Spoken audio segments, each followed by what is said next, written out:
Bonjour mesdames et messieurs, bonjour chers frères et sœurs, je suis Maya Phoning. Si je prends la peine de faire cette petite vidéo, c'est tout simplement parce que j'ai vu une note circuler sur la toile.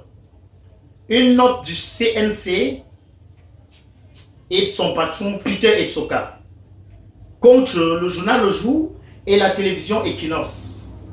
Oui, j'aimerais rappeler à Peter Esoka et au CNC de ne pas avoir l'émotion sélective. Parce que je suis une des victimes de la marche blanche du 1er juin 2019.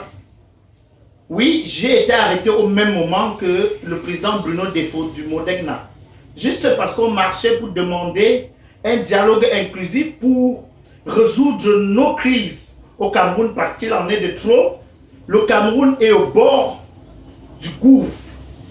Nous avions marché pour exprimer notre mécontentement et demander un dialogue inclusif pour résoudre nos problèmes. Mais depuis là, je me tais. Mais la note du CNC est venue me révolter et me pousse à faire donc cette vidéo. Quand nous avions été arrêtés, on a été conduits au niveau de la police judiciaire du littoral à Bonanjo. Au fur et à mesure, on amenait les autres personnes arrêtées.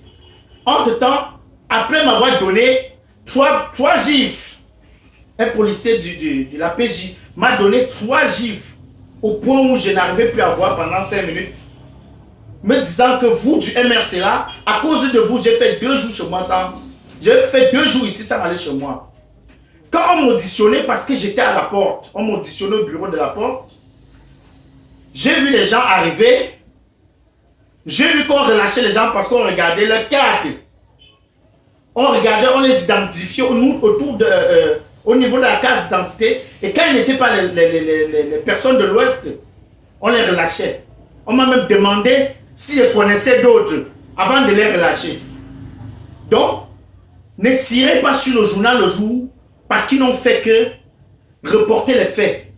Moi, je suis là et je suis prêt à le dire en face de tout le monde à la télévision. Nous avions été arrêtés et on a libéré certaines personnes parce qu'ils n'étaient pas de l'Ouest.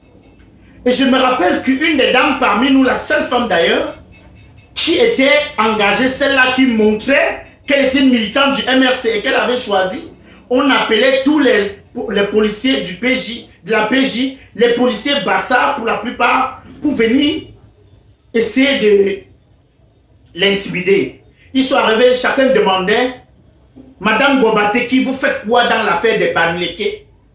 Vous faites quoi avec les Bamileke? Et bien après, les gens qui arrivaient, ceux qui n'étaient pas de l'Ouest, ils arrivaient, nous disaient, bande de Baham, les voilà qui sont assises. Les Baham comme ça.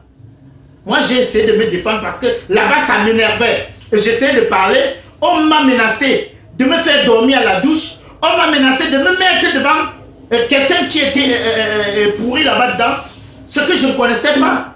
Je suis arrivé à l'intérieur et je me suis rendu compte vraiment qu'il y avait un Camerounais qui agonisait dans la salle, qu'on appelait la cellule qu'on appelait Kosovo.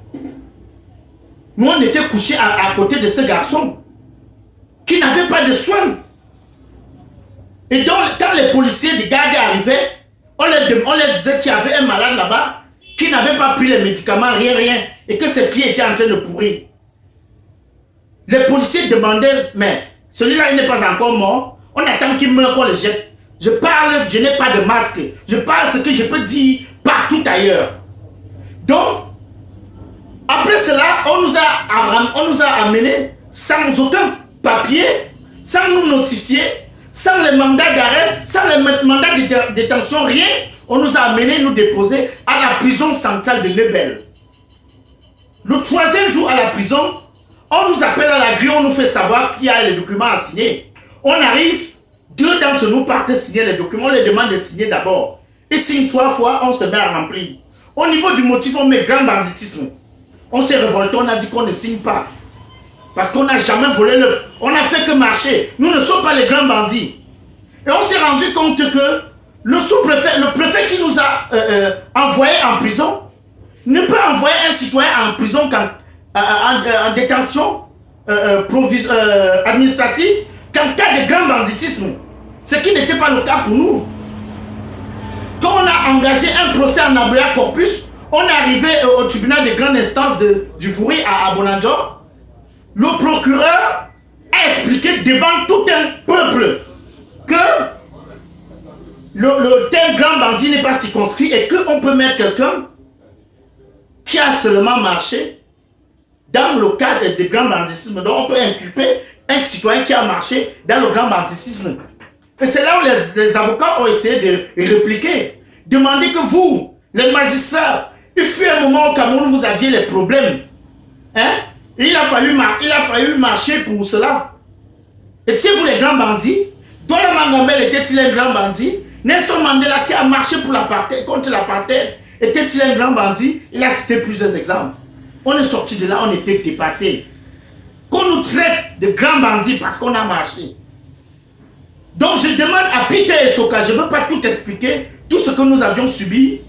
Je vais dire à Peter Essoka de faire attention. Parce qu'à ce moment, vous pouvez franchir le Rubicon, comme on le dit souvent.